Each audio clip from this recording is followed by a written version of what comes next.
Ceasul este 7:23, ziua de 6. Ieri la 17 și ceva am pornit. Carcarea acum e aproape 75%, de multe ori se încarcă. Ce arată 14 miliamperi.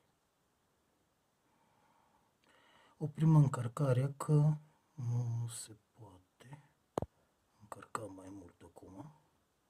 Trebuie să plec la biserică. Asta zice după sine. E 14 ore aproximativ, 14 amperi. L-am încărcat.